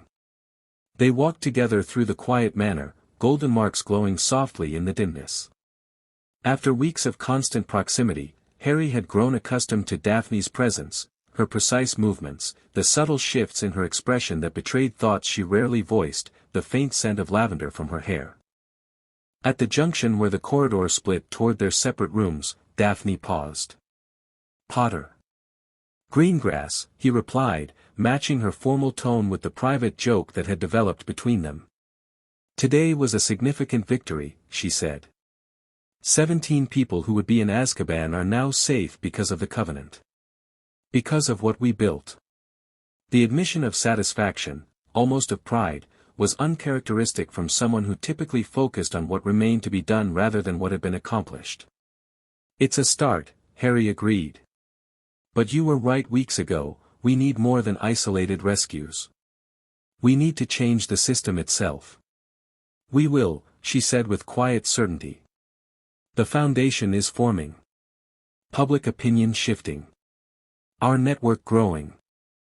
In the shadowed hallway, with her guard lowered by exhaustion, Harry glimpsed the person beneath the careful Slytherin facade, someone who genuinely believed in what they were building together, whose ambition served a purpose beyond personal power. Get some sleep, Daphne, he said softly, using her first name, something still rare between them despite their public betrothal. She blinked at the intimacy, then offered a small, genuine smile. You too, Harry. As she disappeared down the corridor toward her room, Harry found himself watching her longer than necessary, a complicated warmth spreading through his chest that had nothing to do with their magical bond. Again, Daphne commanded, her voice tight with frustration. Harry wiped sweat from his forehead, adjusting his grip on his wand. They stood in the manor's converted ballroom, now serving as a training facility for Covenant members. For the past 2 hours, they've been attempting to refine a particular application of their combined magic, the ability to maintain their connection across greater distances. We need a break, Harry argued, noting the fatigue evident in Daphne's slightly trembling hands despite her determined expression. Magical exhaustion won't help us progress. The Ministry raid is 3 days away, she countered. If we can't maintain our connection beyond 5 meters, the entire strategy fails. She was right, and they both knew it. Their plan to infiltrate the Department of Mysteries, to recover prophecy records that might provide leverage against Voldemort, depended on their ability to operate separately while still accessing their shared power. 5 minutes, Harry compromised. Water, breath, then we try a different approach. Daphne nodded reluctantly, summoning water goblets from the side table with a flick of her wand. As she drank, Harry studied the training room where other Covenant members practiced in pairs and small groups. What had begun as a handful of allies after the acknowledgement ceremony had grown to over 60 active members, a coalition spanning all houses, blood statuses, and age groups, united by dissatisfaction with both Voldemort's regime and the Ministry's prior corruption. Neville worked with a group of recent Hogwarts evacuees, teaching shield charms with newfound confidence. Luna moved through complex illusion spells that could confuse pursuers. By the windows, Hermione and Blaise Zabini argued amicably over a parchment likely containing policy proposals. Their unlikely intellectual partnership had produced the Covenant's most compelling governance frameworks. "We're approaching this wrong," Harry said suddenly, turning back to Daphne. "We've been trying to extend our magic like stretching a rope between us." "That's exactly what we need to do," she replied, setting down her goblet. "Create a sustainable connection across distance." "No," Harry shook his head. "The bond doesn't work that way. It's not a physical link we extend, it's a resonance between our magic. Remember what happened during the Dementor encounter?" Understanding dawned in Daphne's eyes. "Our patron uses merged without direct contact. Because we were focused on the same intent, channeling the same emotion," Harry confirmed. "It's not about distance, it's about alignment. Magical synchronization," Daphne mused. "Like harmonic frequencies rather than physical connection." Harry nodded eagerly. "Exactly. Let's try again, but instead of forcing the connection to stretch, we focus on precisely the same intent, the same magical frequency." They moved to opposite ends of the ballroom, maintaining eye contact across 20 meters of space. Rather than reaching for each other magically, they each closed their eyes, focusing on a shared visualization they developed during their training, a golden griffin soaring over a landscape that combined Hogwarts and the Greengrass estate. Harry felt his marked arm warm, the now familiar sensation of magic stirring beneath his skin. Instead of pushing that magic outward toward Daphne, he simply held it steady, concentrating on the exact quality of energy, like maintaining a perfect musical note. Across the room, he sensed rather than saw Daphne doing the same. Gradually, a resonance built between them, their separate magical signatures aligning until they vibrated at the same frequency. The golden marks on his arm brightened, and when he opened his eyes, he could see a faint golden thread in the air, not stretching between them, but simply existing in both places simultaneously, as though the space itself had collapsed. "Now," Daphne called. Simple levitation. Wingardium Leviosa, they cast simultaneously, each directing their wand at different training dummies. Both targets rose, surrounded by the distinctive golden glow of their combined magic, lifting higher than either of them could have managed alone. The power flowed effortlessly, their connection solid despite the distance between them. A spontaneous cheer erupted from Covenant members who had stopped to watch the demonstration. Harry caught Daphne's eye across the room, sharing a moment of triumph that felt intensely private despite the audience. "Excellent progress," called Cyrus Greengrass from the doorway, where he observed with calculating eyes. "The bond's capabilities continue to exceed expectations." Daphne's father had become a regular presence at the manor, providing financial resources and political connections while maintaining plausible deniability in his public life. His relationship with his daughter remained formal but respectful. He treated her as a political equal rather than a child, which Harry had learned was his highest form of approval. "Thank you, Father," Daphne acknowledged, her posture subtly straightening in his presence. "We believe this breakthrough will significantly expand our tactical options." "Indeed," Cyrus agreed, stepping into the room. "And just in time. I've received intelligence that may alter your ministry operation plans." The room quieted as members recognized the serious shift in tone. "What's happened?" Harry asked, crossing the space to join them. The Dark Lord has scheduled a personal appearance at the ministry, Cyrus said, his voice carefully neutral despite the bombshell he delivered. The day of your planned infiltration. He intends to observe the Department of Mystery's latest research personally. Murmurs spread through the gathered members. Voldemort rarely appeared publicly, preferring to operate through proxies while he pursued mysterious objectives. That changes everything, Daphne said, her tactical mind visibly reassessing. We'd be facing not just security but potentially the Dark Lord himself. Or, Harry said slowly, it creates an unprecedented opportunity. All eyes turned to him, expressions ranging from curiosity to alarm. Explain, Daphne prompted, though the faint narrowing of her eyes suggested she already anticipated his direction.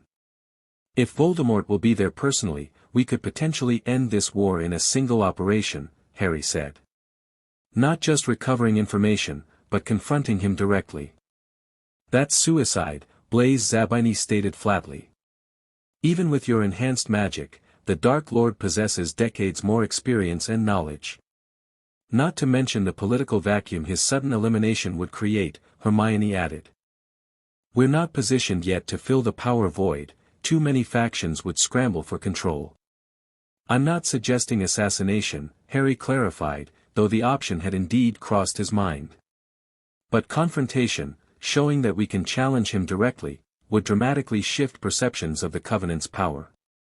Daphne was watching him carefully, her expression unreadable to most, though Harry had learned to recognize her calculating assessment. The risk would be extreme, she said finally. But so would the potential gains in terms of morale and recruitment. You can't seriously be considering this, Neville interjected, his face pale. Harry, even Dumbledore approached direct confrontation with extreme caution. Dumbledore didn't have this, Harry replied, raising his marked arm where golden light pulsed steadily. Our combined magic has capabilities we're only beginning to understand. Which is precisely why risking it prematurely would be foolish, Cyrus Greengrass said smoothly. Strategic patience, Mr. Potter. The Covenant grows stronger weekly. Rush this confrontation, and you may lose everything. The room divided into murmured conversations, the tension palpable as members debated the merits of aggression versus caution. Harry noticed Daphne watching the room carefully, measuring the reactions, assessing where support lay. We need more information before making this decision, she announced, her clear voice cutting through the chatter. Father, can your source provide details on the Dark Lord's schedule, his protective measures, his specific purpose in the department? Cyrus nodded. For the right price, yes. Hermione, analyze our operational readiness, honest assessment, not what you think I want to hear, Daphne continued. Blaise, sound out our ministry contacts regarding security protocols that day. We reconvene tomorrow with facts, not speculation. Her efficient delegation settled the immediate tension, giving purpose to the anxiety her father's news had generated. Harry recognized the leadership technique, one she'd employed increasingly effectively as the Covenant grew. As the group dispersed to their assigned tasks, Daphne caught Harry's eye, tilting her head subtly toward the door. He followed her into the corridor, where she turned to face him with unusual intensity. You want to face him, she said. Not a question. You know I do. There was no point denying what the bond likely revealed to her anyway. He killed my parents. Tried to kill me 6 times. He won't stop until one of us is dead. The prophecy, she acknowledged. Neither can live while the other survives. When Harry looked surprised, she added, my father has sources in the Department of Mysteries. We've known the general contents for months. Then you understand why eventually I must face him. Eventually, she emphasized. Not necessarily now, not necessarily unprepared. Harry leaned against the wall, suddenly weary. When will we be prepared enough, Daphne? How many more people die while we gather strength? How many more die if you fail, she countered. If the bond is broken because you rush into confrontation? She stepped closer, her voice dropping. The covenant isn't just about defeating the Dark Lord, Harry. It's about building something better afterward. Both goals matter. The use of his first name wasn't lost on him, it signaled her shift from political ally to something more personal. These moments had grown more frequent between them, brief windows when the public facade fell away. I know, he admitted. But seeing him there, in the ministry he corrupted, parading his power while people suffer. The rage he'd carried for years simmered beneath his words. Daphne surprised him then, reaching for his marked hand with her own. The connection bloomed immediately, golden light flowing between them. But instead of the usual surge of power, he felt a steady calmness, as though she deliberately shared her emotional control with him. We will confront him, she said, her blue eyes intent on his. But we'll do it on our terms, with every advantage we can create. That's not cowardice, it's strategy. The bond hummed between them, warm and steady. Harry felt his anger gradually subside, replaced by clarity. You're right, he conceded. We gather information first. Make the decision based on facts. She nodded, satisfied, but didn't immediately release his hand. For a moment they stood connected, the golden light of their bond illuminating the space between them. This is why we lead together, she said quietly. Balance. Harry knew she meant more than just tempering his Gryffindor impulsiveness with her Slytherin calculation. In the weeks since the ceremony, they discovered something neither had anticipated: their differences complemented each other in ways that made them more effective together than apart, even beyond the magical enhancement. Balance, he agreed, finding himself reluctant to break the connection. Something shifted in Daphne's expression then, a softening around her eyes, a slight parting of her lips. For a heartbeat, Harry thought she might lean closer, might cross the carefully maintained professional distance they'd preserved despite their betrothal. The moment shattered as footsteps approached from the training room. Daphne stepped back smoothly, their connection breaking as Hermione appeared in the doorway, arms laden with parchment.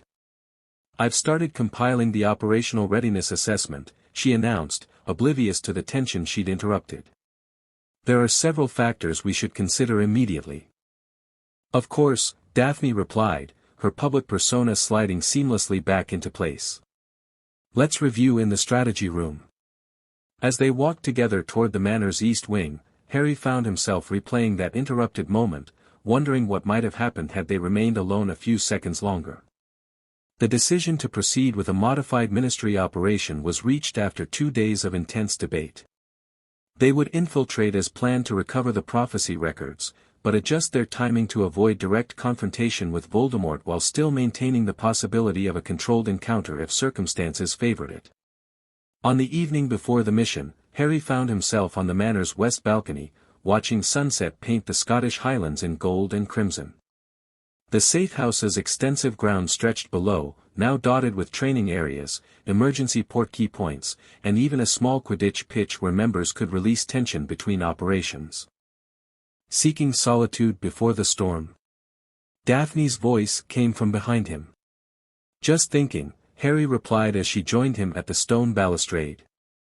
She wore casual robes for once, her hair loose around her shoulders instead of in its usual severe style. The golden marks on her arms seemed to catch the sunset's glow, shimmering beneath her skin. Second thoughts about tomorrow, she asked. No. Well, the usual pre-mission nerves, but nothing specific. He turned to face her. Actually, I was thinking about how much has changed in 2 months. Daphne nodded. From reluctant betrothed to revolutionary leaders. Not the future either of us anticipated. Do you ever regret it? Harry asked, the question escaping before he could reconsider. Being bound to me, to this cause? She considered the question with characteristic thoroughness, her gaze drifting across the Highlands. I don't waste energy on hypotheticals, Potter. The bond exists. We've made something meaningful from it. That's not an answer, he pressed. Daphne sighed, a rare display of unguarded emotion. No, she said finally. I don't regret it. The covenant represents everything I believed impossible before: genuine reform with respect for tradition, cooperation across house divides, merit recognized regardless of birth. She paused, then added more quietly, and I've found myself surprisingly well matched with a partner I never would have chosen voluntarily. The admission hung between them, more personal than their usual exchanges. Surprisingly well matched, Harry repeated with a hint of amusement.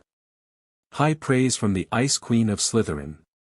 Don't push your luck, Potter, she retorted, though without heat. My standards remain exacting. And yet here you are, voluntarily seeking my company before a mission. Strategic preparation, she claimed. Ensuring your mental readiness. Of course, Harry agreed, not believing it for a moment.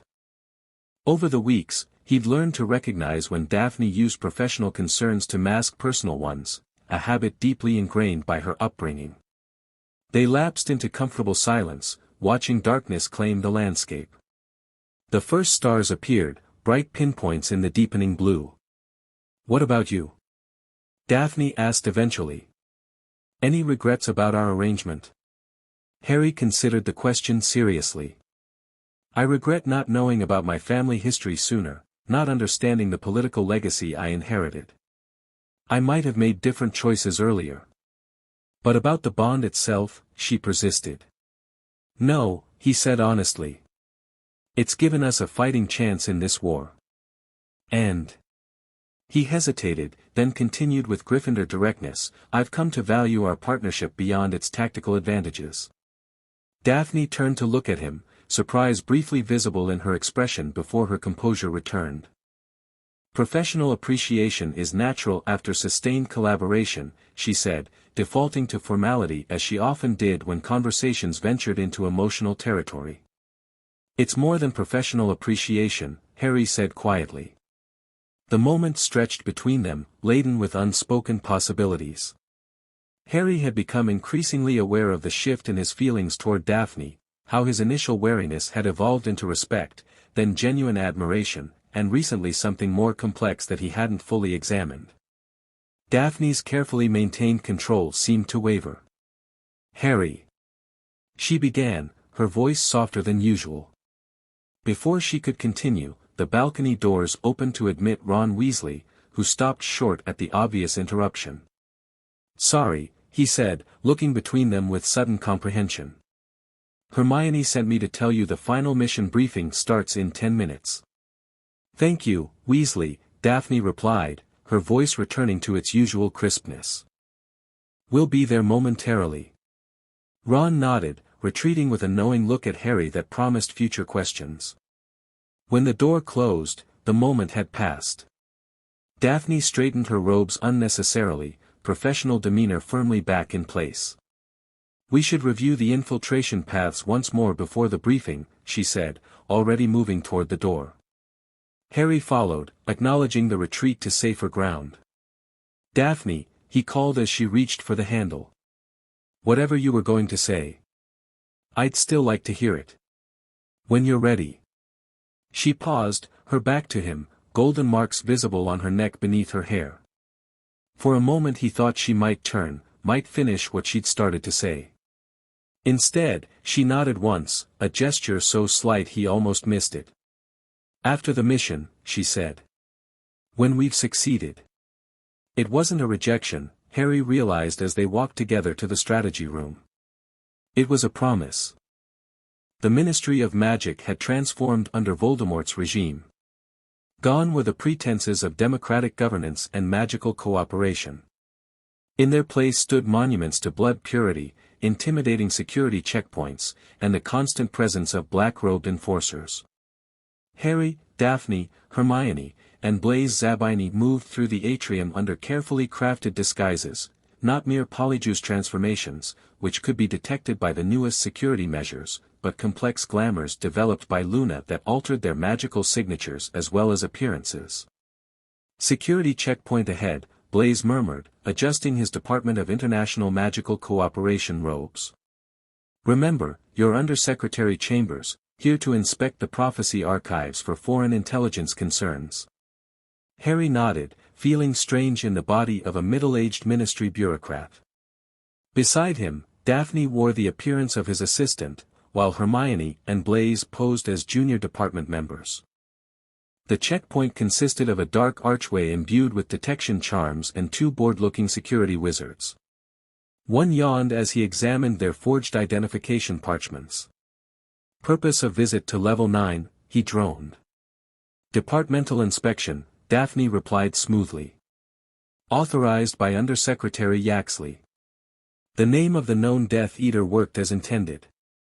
The guard stiffened slightly, returning their documents with noticeably more respect. Proceed through the arch one at a time for magical signature verification, he instructed.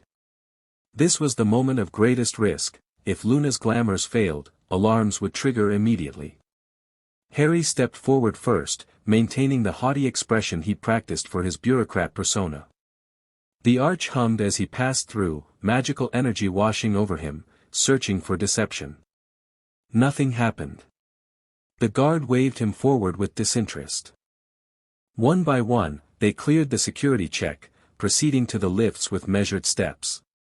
Only when the lift doors closed did Harry allow himself a small exhale of relief.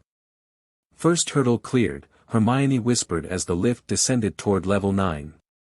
Don't celebrate yet, Daphne cautioned. The Department of Mysteries has its own security measures. The lift reached level 9 with a cheerful chime that seemed incongruous with the oppressive atmosphere. The black-tiled corridor stretched before them, familiar to Harry from his disastrous fifth-year expedition. The rotation schedule indicates minimal staffing in the Hall of Prophecy until 4 o'clock, Blaise reported quietly. We have approximately 40 minutes. They moved purposefully down the corridor, Harry and Daphne leading with the confidence of officials who belonged there. At the plain black door marking the department's entrance, Harry paused, recalling how it had once spun to confuse intruders. They've modified security since your last visit, Daphne said, sensing his hesitation. Zabini, the access sequence. Blaise stepped forward, tapping his wand against the door in a specific pattern while murmuring an incantation. The door shimmered briefly before swinging open to reveal the familiar circular room with its many identical doors. Direction charm, Hermione whispered, casting discreetly. A faint blue arrow appeared on the floor, visible only to them, pointing toward the door they needed. They crossed quickly, entering a long, rectangular room glittering with dancing light reflected from the countless glass orbs on shelves stretching toward an impossibly high ceiling. The Hall of Prophecy remained much as Harry remembered, though with noticeable gaps where orbs had been removed or destroyed. The primary registry should be near the center, Daphne said. We need records of all prophecies concerning the Dark Lord, including those already fulfilled. They separated slightly, maintaining visibility of each other while searching different sections. Harry moved through the towering shelves, memories of his last disastrous visit flickering at the edges of his mind. So much had changed since then, Sirius lost, Dumbledore gone, the wizarding world transformed by war. He found himself before a section labeled Dark Lords, Historical and Contemporary, and began carefully examining registry marks without touching the prophecies themselves. Here, he called softly after several minutes. Records concerning T.M. Riddle. The others converged on his position. Hermione immediately began duplicating the registry information with a specialized copying charm designed to work around the department's anti-theft protections. Interesting, Daphne murmured, studying the shelves. Not just the prophecy about you. There are 3 others. What? Harry stared at the small collection of glowing orbs. Dumbledore never mentioned other prophecies. Perhaps he didn't know, Blaise suggested. Or perhaps he was selective with information, as usual. Hermione's copying charm worked efficiently, transferring the prophecy's contents to enchanted parchment without disturbing the orbs themselves. I've got them, she said finally. Complete recordings of all 4, plus their registration data. We should, Harry began, before freezing at the sound of voices approaching from the entrance. Told to prepare the chamber for his arrival, a man was saying. The Dark Lord wishes to examine the temporal manipulations personally. Time room, Blaze whispered urgently. They're heading for the time room, but they'll pass this section. Disillusionment won't be enough, Daphne said, her mind working visibly. We need a diversion. Harry met her eyes, coming to an immediate decision. Not a diversion. A confrontation, limited, controlled, on our terms. Hermione looked alarmed. Harry, that wasn't the plan, plans adapt, Daphne cut in, surprising them by supporting Harry. A brief display of the Covenant's power, followed by strategic withdrawal, could serve our purposes. The voices grew closer. They had seconds to decide. Zabini, Granger, secure the prophecy records and prepare our exit route, Daphne instructed. Potter and I will handle this. Hermione hesitated, then nodded reluctantly. Be careful. 3 minutes maximum, then retreat whether we've secured the route or not. As Hermione and Blaze slipped away toward the exit, Harry and Daphne moved to the center of the Hall of Prophecy, their glamours dissolving as they clasped their marked arms together. The golden light bloomed between them, illuminating the chamber with its distinctive glow. Ready? Harry asked. Daphne's eyes held his, determination and something fiercer burning in their blue depths. Together. The approaching wizards rounded the corner, 3 Death Eaters in formal ministry robes, led by Antonin Dolohov. They stopped short at the sight of Harry and Daphne standing openly in the center of the hall, connected by visible golden magic. Potter. Dolohov snarled, recognition immediate as the glamours faded completely. And the Greengrass girl. His wand came up as his companions spread out, their expressions shifting from shock to predatory anticipation. The Covenant sends its regards, Harry called, his voice steady. Consider this a friendly warning, neither Voldemort nor this corrupted ministry will stand much longer. Dolohov's face contorted with rage. You dare speak his name? Crucio. The unforgivable streaked toward them, only to dissolve harmlessly against the golden shield that manifested instantly around Harry and Daphne. Our turn, Daphne said calmly. Together they raised their free hands, channeling their combined magic with precision honed through weeks of practice. A wave of golden energy erupted outward, striking the Death Eaters with carefully calibrated force, enough to slam them against the shelves and temporarily incapacitate them, but not to kill. Glass orbs crashed to the floor as prophecy shelves toppled, the hall filling with the ghostly figures of long-dead seers reciting predictions now released from their containers. The confusion provided perfect cover as Harry and Daphne maintained their position, waiting for the signal. A silver otter Patronus streaked toward them, Hermione's all-clear signal. Exit secure. 30 seconds. Time to leave our signature, Harry said. Daphne nodded. Together they pointed their wands at the hall's high ceiling, channeling a spell they developed specifically for this moment. Insignis Covenant. Golden light erupted upward, splashing across the ceiling to form their symbol, the lightning bolt crossed with grass sprig, encircled by a chain. Unlike ordinary magical graffiti, this mark pulsed with living energy, embedding itself into the department's very magic. They'll try to remove it, Daphne noted with satisfaction. But it's tied to the bond. It will resist. Alarms began blaring throughout the department as security finally responded to the disturbance. In the distance, they heard shouts and running footsteps. Time to go, Harry said, releasing Daphne's arm but maintaining their magical connection through the resonance technique they'd perfected.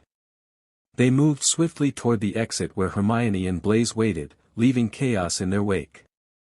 As they reached the circular room, the doors began spinning, the department's automatic defense against intruders. Hermione's direction charm flickered but held, guiding them to the correct exit as footsteps thundered behind them. They burst into the corridor, sprinting toward the emergency exit Blaze's contact had identified, a maintenance shaft bypassing normal security channels. Behind them, the department doors flew open as pursuers emerged. Halt, someone shouted. Intruder containment protocols activated. Harry felt the anti-apparition wards strengthening, magic thickening in the air around them. They wouldn't reach the exit before being surrounded. Plan B, Daphne called to the others. Now. Hermione and Blaise immediately pressed emergency port keys disguised as ministry identification badges. They vanished with twin pops of displaced air, special port keys designed by Fred and George Weasley to function briefly even through standard anti-transportation wards. Harry and Daphne skidded to a halt, turning to face their pursuers as the corridor filled with security personnel. Dolohov limped at the front, his face contorted with fury. "Nowhere to run," he spat. "The Dark Lord will reward me personally for your capture." "Who said anything about running?" Harry replied calmly. He and Daphne stood back to back, their marked arms touching as they raised their wands in perfect synchronization. The golden light of their bond erupted around them like a solar flare, so bright that several pursuers shielded their eyes. Incendio Maximo Spiralis. The amplified fire spell manifested not as ordinary flames but as a massive vortex of golden fire that swept down the corridor, not burning their opponents but hurting them backward in confusion and fear. In the chaos, Harry and Daphne activated their own emergency port keys. The last thing Harry saw before the port key yanked him away was Dolohov's face, a mixture of rage and, satisfyingly, fear. They materialized in the designated safe apparition point 3 miles from the Ministry, an abandoned Muggle warehouse secured with Covenant protections. Hermione and Blaise waited anxiously, wands ready. "You made it!" Hermione exclaimed. "We weren't sure the port keys would penetrate the enhanced wards." "Barely," Harry admitted, the adrenaline beginning to subside. "But we made our point. And secured our primary objective," Daphne added, nodding toward the parchments Hermione clutched. Blaise checked his watch. The Dark Lord was scheduled to arrive at the Ministry in approximately 40 minutes. "We should relocate immediately, his response will be swift and violent." They operate in pairs to a series of waypoints before finally returning to the Scottish manor. By the time they arrived in the strategy room, word of their operation had already spread throughout the Covenant. Members gathered eagerly for their report, faces alight with anticipation. Lord Greengrass waited with Lupin and Tonks, his expression revealing nothing as they entered. "You encountered resistance," he observed, noting the signs of battle on their robes. "Controlled confrontation," Daphne corrected, setting her outer robe aside. "Dolohov and his team interrupted our extraction. We left them with a message. Along with our symbol burned into the Department of Mysteries ceiling," Harry added. "By tomorrow, everyone in the Ministry will know the Covenant can strike at the heart of their security." "And the prophecies?" Lupin asked. Hermione carefully unfolded the copied parchments. "All 4, intact. Including 3 previously unknown to us." This news stirred excited murmurs throughout the room. Harry felt the weight of expectation as members looked to him and Daphne for direction. "We'll analyze them privately first," Daphne decided, her tone allowing no argument. "Their contents may be sensitive, tactical advantages we can't risk spreading widely." Though some looked disappointed, no one challenged her decision. The Covenant had developed a clear leadership structure with Harry and Daphne at its center, surrounded by a core strategic team that included Hermione, Ron, Neville, Luna, and Blaise. In the meantime, Harry added, "we should prepare for retaliation. Voldemort won't take this incursion lightly." "Security protocols already elevated," Tonks reported. "Additional wards deployed, safe house network alerted." The meeting continued with tactical assessments and assignment of security rotations. Throughout the discussion, Harry remained acutely aware of Daphne beside him, the tension in her posture, the careful attention she gave each report, the subtle shift in her expression when something concerned her. And beneath it all, the memory of their interrupted conversation on the balcony. "After the mission, when we've succeeded." They had succeeded. What would she say now? As the meeting concluded and members dispersed to their duties, Daphne caught his eye. "The prophecies," she said simply. "My study, 20 minutes." Harry nodded, understanding the priority. Personal matters would wait, the war demanded their immediate attention. Daphne's private study reflected her personality, meticulously organized, elegant without ostentation, and intensely private. Few Covenant members ever entered this space, which she'd claimed from the beginning as her personal domain for research and contemplation. Harry arrived to find her already reviewing the prophecy transcripts, golden marks gleaming in the firelight as she made careful notes on separate parchment. "Close the door," she said without looking up. "These are concerning." Harry secured the room with additional privacy charms before joining her at the desk. "Worse than we expected?" "More complicated," she replied, sliding the first transcript toward him. "Read this one, the original prophecy about you and the Dark Lord." Harry scanned the familiar words he'd first heard in Dumbledore's office. "The one with the power to vanquish the Dark Lord approaches, born to those who have thrice defied him, born as the seventh month dies." "Nothing new here," he said. Dumbledore shared the complete prophecy after the Department of Mysteries battle. "Yes, but read it alongside this one." Daphne pushed a second transcript forward.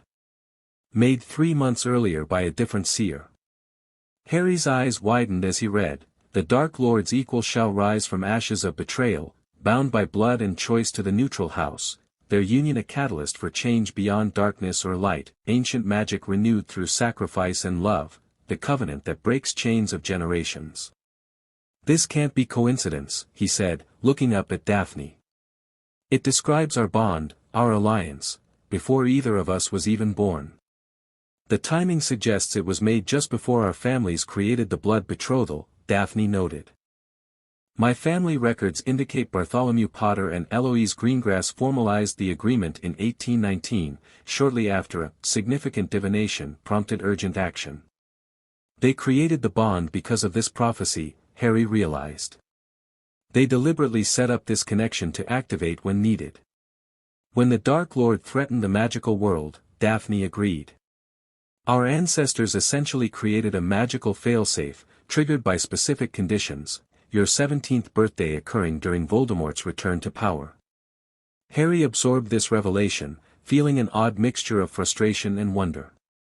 Once again, his life had been shaped by forces set in motion long before his birth, yet this time, the manipulation seemed protective rather than controlling. "What about the other 2 prophecies?" he asked. Daphne hesitated, an unusual uncertainty crossing her features.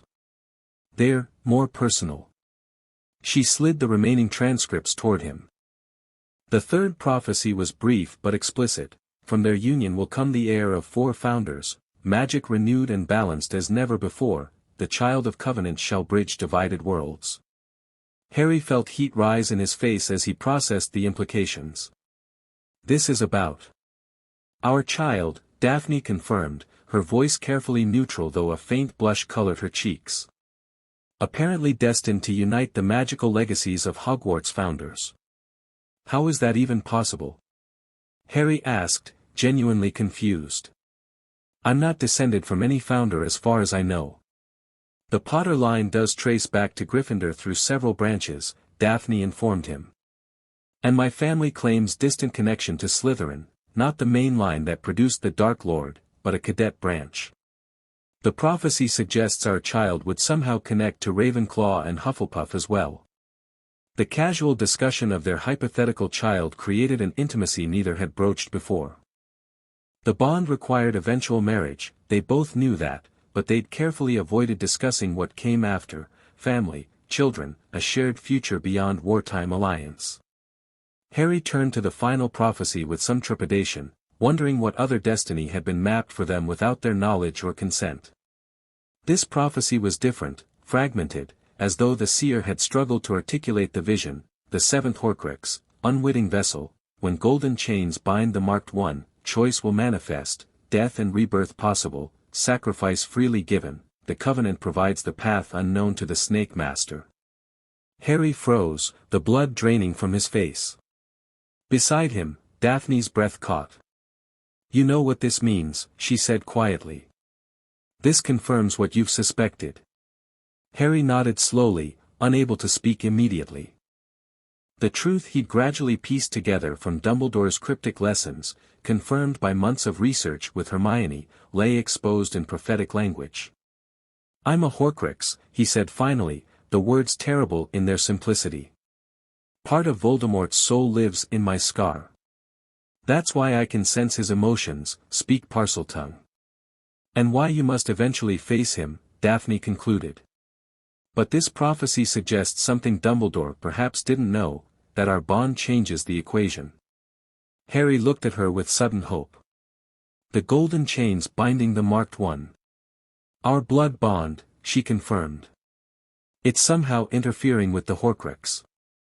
I've sensed it during our magical connection, that fragment feels increasingly isolated, contained. Is it possible?" Harry hardly dared believe. Could the bond actually help destroy the Horcrux without killing you? Daphne finished when he couldn't. "The prophecy suggests it's possible. Choice will manifest, death and rebirth possible." The implication stunned them both into silence. Harry had been gradually reconciling himself to the likelihood of his own death as necessary for